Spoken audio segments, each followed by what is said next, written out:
This is Kevin Harlan alongside Clark Kellogg and Greg Anthony with Doris Burke on our sideline. Well, it was the Charlotte Hornets winning their last game against the New York Knicks.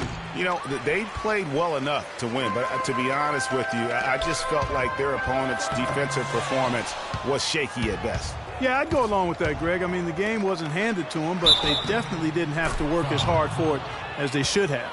So let's take a look at the Charlotte starting lineup. They've got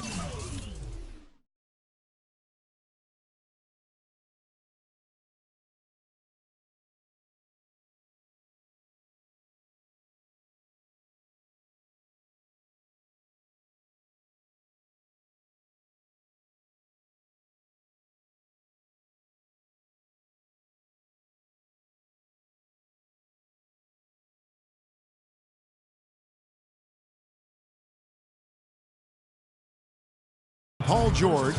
That is one out there with Thomas. And it's Garnett. And it's Olajuwon in at the 5. The Hornets shooting their first free throw of the night here.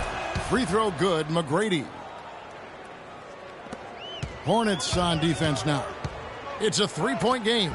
It's stolen by McGrady. Thomas against Kidd. Thomas's shot is off. For Chicago, they won their last contest that game against Philadelphia. And they ran their offense nearly to perfection in that one.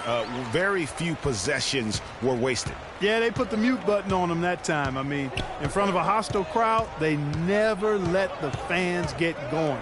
They silenced them over and over again with big, timely shots. They grabbed their own miss. McGrady kicks to George. And now just over a minute played here in the first. McGrady left side. Shot clock at 5. And then Olajuwon with the dunk. Flying high and throwing down the hard one-hander. One of his favorite moves right there, guys. And really, he does that one as well as anyone. Kev, you're right. That's like his signature move once he goes airborne. The Hornets have gone 2 of 5 here, making 40% so far to start out the game. You know, I thought Charlotte went to their bench as much as most other teams last season. Those guys ate up time for the starters, but weren't nearly efficient scoring the ball as you might want them to be. Here's Chicago. Outside Jordan, and he's good on the 3-ball. Jordan's got himself going with the triple, his first basket of the game. The Hornets have gone 50% from the field, hitting 3 of 6 since the opening tip. George passes to Garnett. Olajuwon against Abdul-Jabbar. And that one's good. And it's 6 points for Mr. Moves. Well, Merry Christmas. I mean, that was a freebie. Jordan against McGrady. And the foul called on Mr. Moves. That is his first foul of the game. You know what? Tried to step in and cut him off, but just didn't get there quick enough. Yeah, he was one step late that time, Greg. Chicago making some changes. Roy Hibbert's checked in for Garbage Man. And Paul subbed in for Jordan. And Antetokounmpo's checked in for Charlotte. Williams comes in for Thomas. Very dangerous to leave a guy like that open. Lucky break there for the D. Antetokounmpo with the ball. Guarded now by Durant. And Williams, here we go. Olajuwon trying to break free.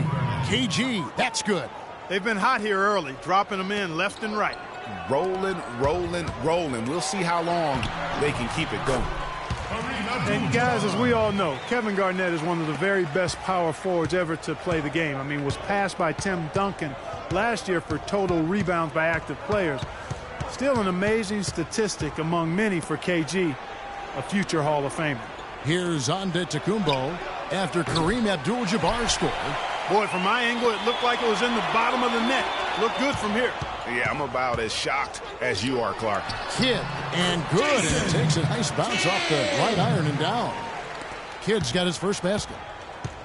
And for KG, the last 3 seasons have obviously been very, very tough. His injuries and declining athleticism have led to down numbers really across the board. And yeah, I mean, his role now has transformed. He's more of a clubhouse leader, a mentor to the up-and-comers, an extra coach, if you will, in game and on the sideline.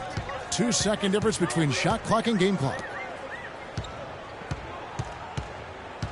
Hibbert inside. He's against Olajuwon. Foul call that time on the way up. That'll give him 2 chances at the free throw line here.